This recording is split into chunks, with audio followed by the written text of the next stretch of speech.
Ada yang bilang cuy, kalau sosok cewek yandere itu sebenarnya cuma ada dua orang aja yang tahu. Yang pertama itu Tuhannya, yang kedua itu adalah seseorang yang diteror. Karena ya bisa aja kan, abis diteror besoknya langsung mokat lagi anjir. Apalagi ya yang meneror itu adalah sosok suster yang sumpah cakep parah. Tapi di belakangnya dia adalah seorang psycho cuy. Psycho Chan apaan anjir. So oke, akan jadi pada kesempatan kali ini gue tuh bakalan ngebahas salah satu manga sakit gitu cuy, yang berjudul Diagnosis from a Fallen Angel. Jadi ya kira-kira seperti apa ya kan nama jalan cerita manganya. Langsung aja kita gasin pembahasan alur cerita ya cuy. Oke, jadi di sini kita dilihatin cuy, di sebuah ruangan yang tertutup sambil kita ngeliat ada seorang suster yang bercerita. Bukankah rasanya terasa aneh karena cuma lehernya aja yang bergerak, dan ternyata anjir dirinya itu lagi makain obat bius kepada orang ini cuy. Ya sepertinya orang ini tuh adalah seorang yakuza sih kata gua. Ya di sini karena udah dipakein ya kan sama si suster gila ini ya kan. Di sini dirinya itu ternyata cuy, OTW langsung ngerobek si cowok ini. Dan dirinya itu kayak langsung nuangin madu di perutnya si cowok ini cuy. Dan di sini ya kan, kalian mungkin bertanya-tanya apa kegunaan dari madu tadi. Dan ternyata ya kan, madu tadi yang dituangin di perutnya cowok ini itu ternyata buat menggoda segerombolan tikus yang ada di ruangan tersebut cuy. Dengan tujuan apa? Ya jelas banget, buat mokatin si cowok ini anjir. Nah, di sini singkat cerita itu cuy, kita di sini dilihatin sama kemunculan seorang suster baru yang baru aja melamar di sebuah rumah sakit. Dan nama suster ini itu adalah Reiko Mikazuki. Nah, di sini itu cuy, setelah sambutan dari si kepala suster ya kan, dan rasa syukur karena si Reiko itu bisa jadi suster di sini, dirinya di sini tuh langsung diberi tugas gitu cuy, yaitu dia disuruh untuk merawat seorang bocah yang terikat sama sebuah kasus pahlawan. Ya di sini si Reiko tuh gak ngomongin soal kasus ini itu cuy. Cuman ya karena ini tuh pekerjaannya dia, jadi ya dirinya itu bakal mengerjakan hal tersebut. Nah, di panel cerita selanjutnya cuy, kita diceritain gitu kalau insiden pahlawan adalah sebuah insiden yang dilakuin sama bocah halu yang malah nargetin wanita random untuk dia bunuh gitu cuy, dengan dalih dirinya itu beralasan kalau sosok wanita itu adalah seorang iblis. Ya, bocah halu sih, wibu ini pasti sih.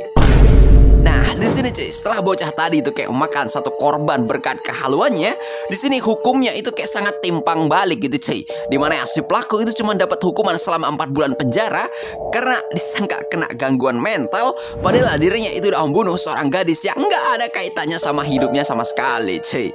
Nah, di sini cuy, setelah si Reiko itu sampai di ruangannya si wibu halu ini, si Reiko itu langsung menyapanya tanpa ngerasa ada masalah apapun cuy.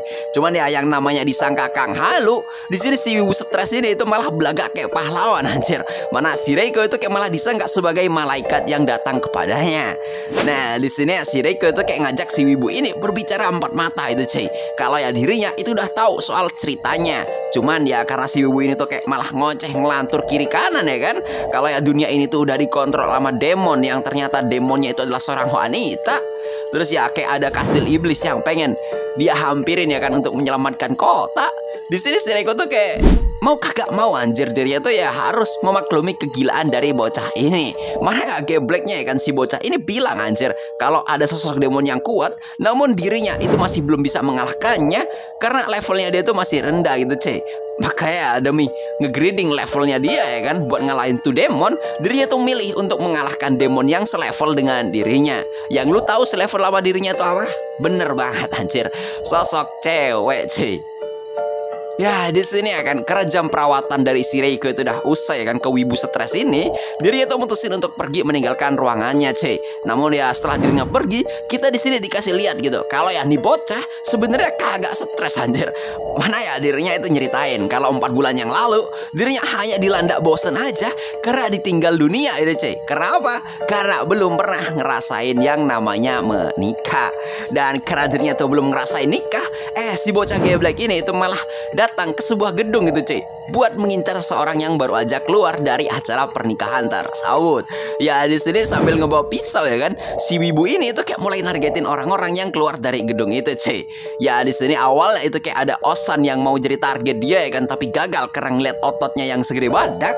Terus ya ada seorang nenek-nenek yang mau ditargetin cuman gara-gara terlalu lemah jadi dia kagak mau. Sampai ada orang mabok yang pengen dijadiin target sama dia, cuy.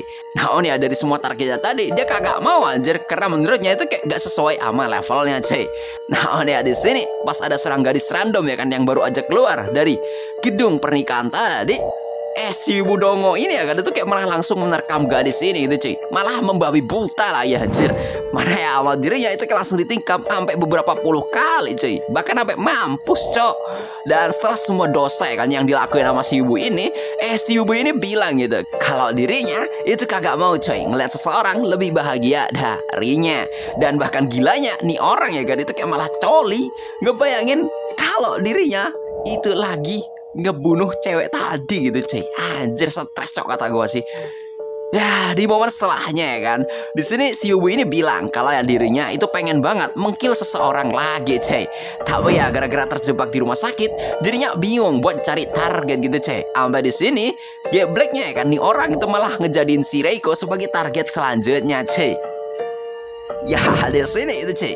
Ternyata setelah si ibu itu ngucapin hal tadi, kita di sini diliatin gitu, cuy, sama si Reiko yang ternyata itu udah memasang sebuah CCTV. Dan di mana itu si Reiko sadar kalau ya ibu ini itu kagak sesetres itu, cuy. Karena ya dia itu ternyata cuma hidup dalam kebosanannya.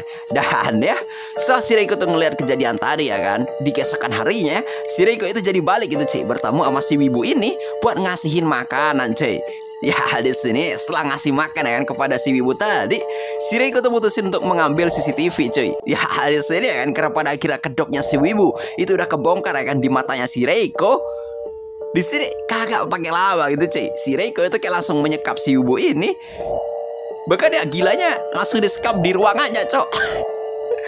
Apa ya itu kayak ngebikin si ibu jadi sadar ya kan. Cuman ya yang namanya momennya itu udah apes dan telat juga.